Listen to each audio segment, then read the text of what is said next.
여러분 안녕하세요. 이번에는 개성진리체에 대해서 말씀 나눠 보겠습니다. 원리강론 분독해 보겠습니다. 피조물은 모두 무형의 주체로 계시는 하나님의 이성성상을 닮아 실체로 분립된 하나님의 실체 대상이라는 것을 알았다. 이러한 실체 대상을 우리는 개성진리체라고 한다. 네. 우리가 원리강론 읽으면요, 반드시 나오는 것이고, 몇 번이고 여러분께서 읽으셨을 것입니다. 그런데 여기서 하나 키워드를 뽑아보고 싶습니다. 키워드. 여러분, 여기서 키워드가 뭐라고 생각하십니까? 중요한 키워드가 있는데, 네. 그 키워드가 뭐냐 하면 이것입니다. 분립이란 말이거든요. 여러분, 분립이라는 게 무슨 뜻인지 한번 생각해 보셨습니까? 분립이라는 말, 무슨 뜻일까? 사정적으로는 이렇게 말하죠. 갈라져서 따로 섬 또는 따로 나누어서 세움. 이것이 분립의 뜻이에요. 자, 이것을 하나 이미지를 뽑아 보았습니다. 이 분립의 이미지가 어떤 것이냐? 이런 것이죠. 이런 거. 이해가 되세요? 분립이 이런 뜻이라면 아주 깊은 의미가 있습니다. 피조물은 모두 하나님으로부터 분립된 실체 대상이다라는 말이 되겠죠. 아주 의미가 깊거든요. 분립. 따로 생긴 것이 아니다예요. 나누어져서 따로 섬. 이것이 분립의 뜻이거든요. 이것 꼭 기억해 주시기 바랍니다. 자, 그래서 이 말씀을 다시 한번 중요한 부분을 체크를 한다면 피조물은 모두 하나님의 이성성상을 닮아 실체로 분립된 하나님의 실체 대상이다 라고 했습니다. 이게 의미가 정말 깊어요. 자, 하나님이란 존재는 이성성상이라 했죠. 그래서 우리는 하나님은 성상과 형상 그리고 양성과 음성, 이것이 하나가 된 분이다 라고 있고요. 무형의 주체로 알고 있습니다. 이 하나님으로부터 분립됐다는 거예요. 이게 피조물이라는 거거든요. 그래서 피조물을 실체 대상이라 했습니다. 여기서 중요한 것은요, 무형의 주체에 대해서 실체 대상이란 말이죠. 예, 뭐냐면 하나님은 무형의 하나님으로부터 분립되어서 실체되었다라는 말이고, 그죠? 그리고 하나님은 주체이시지만 이 주체이신 하나님으로부터 분립되어서 대상이 되었다라는 것입니다. 그러니까 하나님과 피조물은 분립했지만 같은 곳으로부터 시작했다라고 볼 수가 있는 것입니다. 이해가 되셨죠? 그래서 조금 더 이루고 보면 하나님과 피조물, 우리의 관계가 어떤 것인지 더 들어가서 이해가 될 것입니다. 개성진리체는 이와 같이 하나님의 이성성상을 닮아 실체로 분립된 것이기 때문에 그것들은 하나님의 본성상적 남성을 닮은 양성의 실체와 그의 본형상적 여성을 닮은 음성의 실체로 분립된다라고 했습니다. 자, 여기서도 중요한 키워드가 있거든요. 키워드.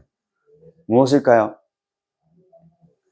여기서 중요한 키워드 역시 분립이라는 말이죠. 뭐냐? 하나님과 분립됐다 하면 하나만 나오는 게 맞는 거잖아요. 그렇지만 하나님의 창조는 피조물이 하나로 분립된 것이 아니라는 것이죠. 피조물 자체가 이런 식으로 양성과 음성의 실제로 또 분립됐다는 거예요. 이해가 되시죠?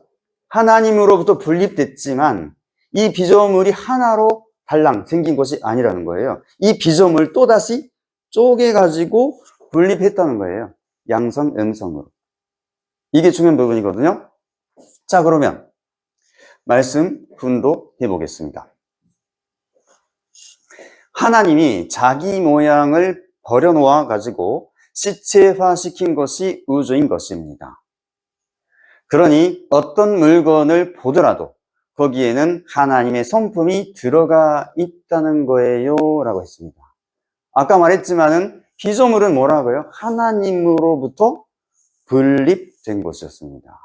그러니까 당연히 하나님의 실체화된 것이다 라고 말할 수가 있겠죠.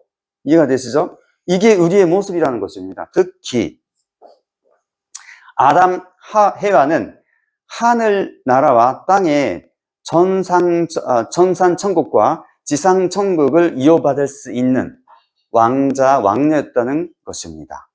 왕자, 왕녀인 동시에 무형의 신이요 주체이신 하나님 앞에 상대적으로 짐받은 존재로서 하나님 앞에 사랑받을 수 있는 실체입니다.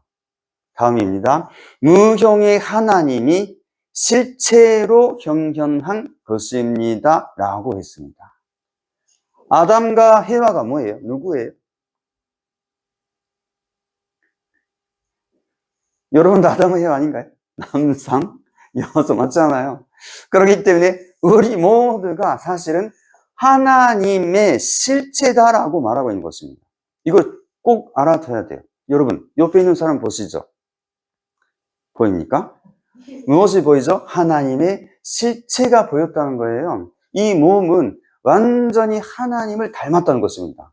그렇죠? 하나님 창조하실 때 자기 형상, 곧 남자와 여자라 했잖아요. 남자도 여자도 완전히 하나님의 형상대로다 라고 볼 수가 있습니다. 그렇기 때문에 우리 인간은 누구를 보더라도 하나님의 모습 그대로라는 거예요. 그죠? 이해가 되십니까? 하나님 닮았다. 이거 사실입니다. 자, 그러면 우리가 하나 중요한 질문을 던져볼까 합니다. 그래서 하나님은 남자와 여자를 만들었다는 거죠. 남자는 하나님의 양성 실체고 여자는 하나님의 음성 실체라는 거예요. 자, 그러면 남자, 여자 누가 더 하나님을 닮았을까? 이게 심각한 문제 아닌가요? 남자에 있어서도 여자에 있어서도 이게 심각한 문제가 아닌가요? 내가 더 닮았어, 하나님. 어떨까요? 누가 더 하나님을 닮았을까? 여러분, 답은 어떨까요? 답은 이것입니다. 둘이 하나가 될 때 가장 닮았다는 거예요.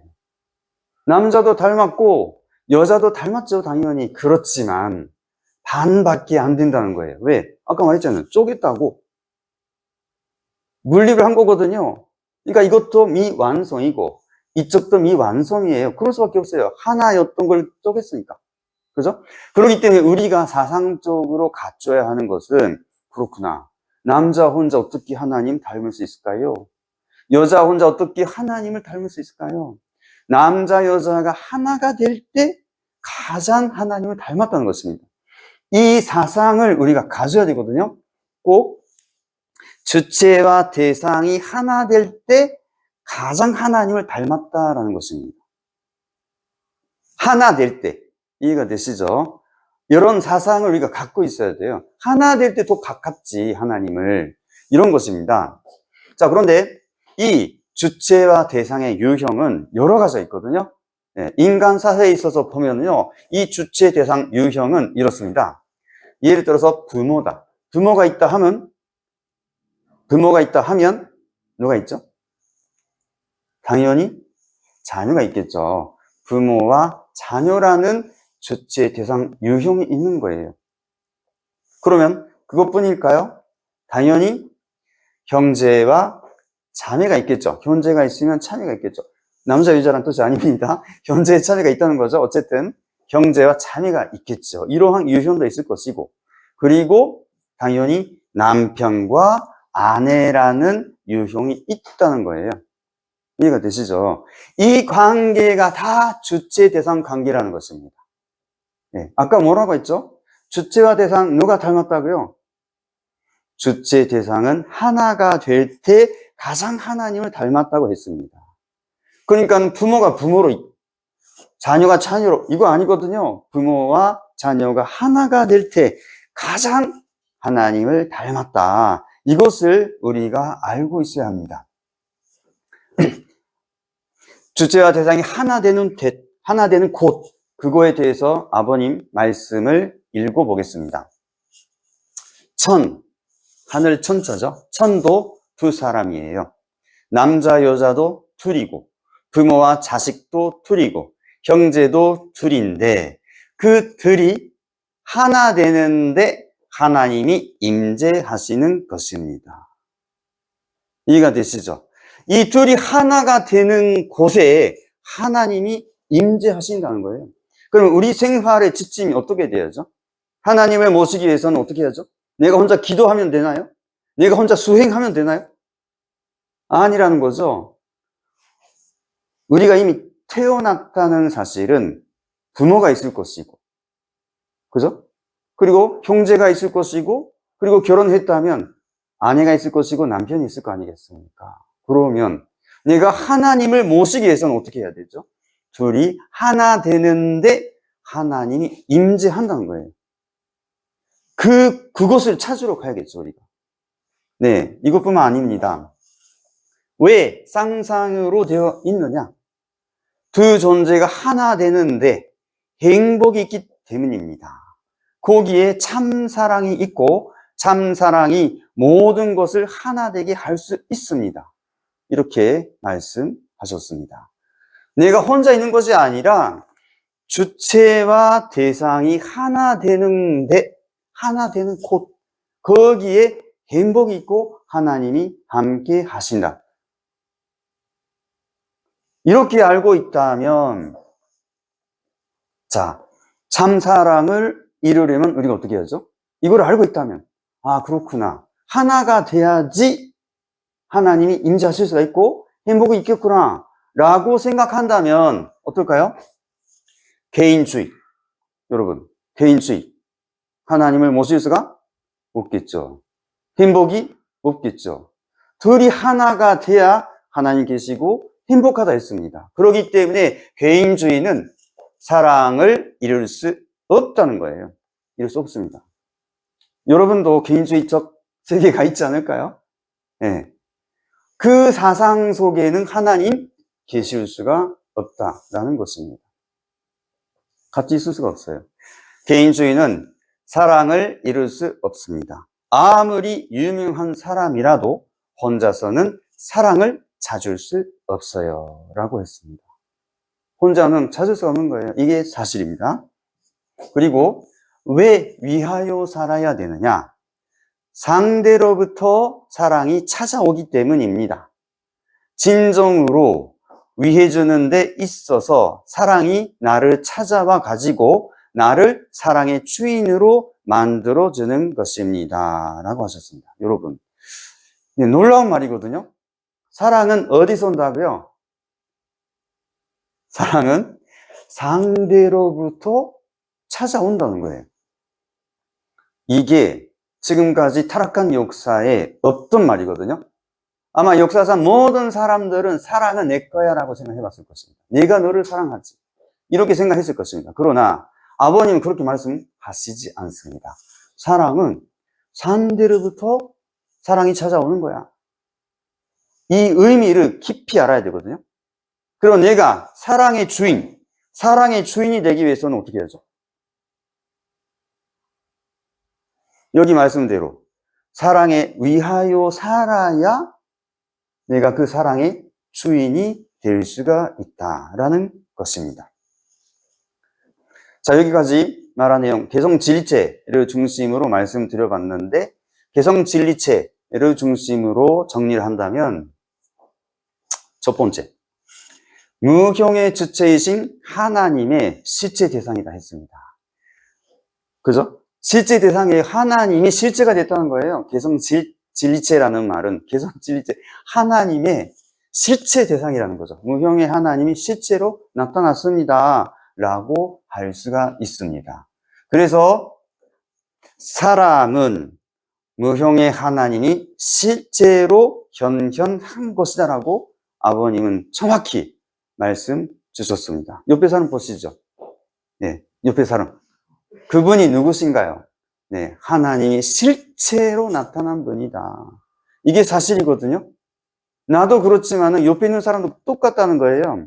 그러면 옆에 사람 소중히 생각해야 되겠어요? 소홀히 해도 되겠을까요? 당연히 소중히 생각해야 되겠죠. 그래서 중요한 키워드가 있었습니다. 그것이 뭐냐면 분립이었습니다. 분립. 분립이라는 간단한 말이지만은 이게 의미가 신장하거든요. 분립되기 전에는 하나였다는 거죠. 하나였던 걸 분립했다는 말이기 때문에, 그렇기 때문에 아버님은 피조 만물 하나님의 실제다, 인간 하나님의 실제다라고 말씀하시는 거죠. 그렇기 때문에 우리는 모든 피조 만물도 하나님의 실제야. 그러면 지금 환경 문제들이 너무 많은데 우리 주변에 어머님께서도 말씀하시기를 환경 문제 많이 하시지 않습니까? 결국은 피조 만물도 하나님의 실제인데 이걸 어떻게 해야 되겠느냐, 이런 말씀이 되겠습니다. 그리고 아예 하나였던 것이 둘이로 나눠진 거잖아요. 그죠? 그렇기 때문에 다시 나눠진 둘이가 다시 하나가 될 때, 둘이 하나가 되는데 하나님이 임재하신다는 거예요. 완전한 모습을 회복이라기보다 다시 재생하는 거죠. 그렇기 때문에 둘이 하나 되는데 하나님이 임재하시고, 둘이 하나 되는데 행복이 있다라는 것 우리가 꼭 알아둬야 합니다. 내가 혼자 행복을 찾을 수가 없거든요. 내가 혼자 하나님을 찾을 수가 없습니다. 왜? 쪼갰으니까. 하나님은 쪼갰기 때문에 이 둘이 하나가 될 때 하나님이 같이 계시는 거고 행복이 찾아온다는 거예요. 이걸 우리가 잊어서는 절대로 안 됩니다. 그래서 이 사실을 알면, 아, 그렇구나, 가치관을 바꿔야 돼요. 개인주의는 길이 없습니다. 개인주의는 하나님 찾을 수가 없어요. 행복도 없습니다. 그렇기 때문에 개인주의 아니라, 그렇구나, 이 눈앞의 사람하고 어떻게 하나 될까요? 그쪽으로 생각을 바꿔야 된다는 거죠. 그러면서 하나 되면 하나님께 더 가까이 갈 수가 있다라는 사상을 가져야 합니다. 이해가 되시겠죠? 그리고 사랑은 상대로부터 온다 했습니다.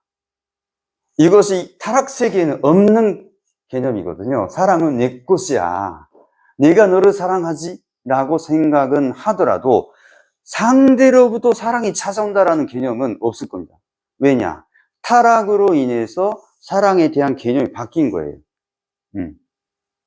완전히 이기적인 사랑으로 바뀌었기 때문에 이 사실을 모르고 왔다는 것입니다. 그것을 아버님이 명확히 말씀하신 거거든요.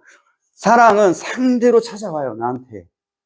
근데 상대가 있어야 사랑이 찾아오기 때문에 어떻게 살아라고요? 당연히 상대로 위해서 살아야 한다. 이렇게 말씀을 아버님은 정리해 주셨습니다. 우리 한 사람 한 사람이 개성질제 틀림없습니다. 우리 모습을 봤을 때 틀림없이 하나님 닮았어요. 그럼에도 불구하고 그 마음, 이게 문제거든요. 너무 개인주의 쪽으로 빠져나갔다는 거예요. 그렇기 때문에 우리는 이 개성진리체가 하나님으로부터 분립된 것이다. 네, 모든 존재가 하나님을 정말 닮았다는 거죠. 이 사실을 알고, 또 사랑은 상대로부터 온다라는 사실을 안다면, 네, 우리 주변에 있는 사람을 위해서, 네, 만물을 위해서 살아야지만 하나님이 거기에 임재하시고 행복을 찾을 수가 있다. 이렇게 우리가 알고 살아야 하겠습니다. 네, 여기까지만 하겠습니다. 감사합니다.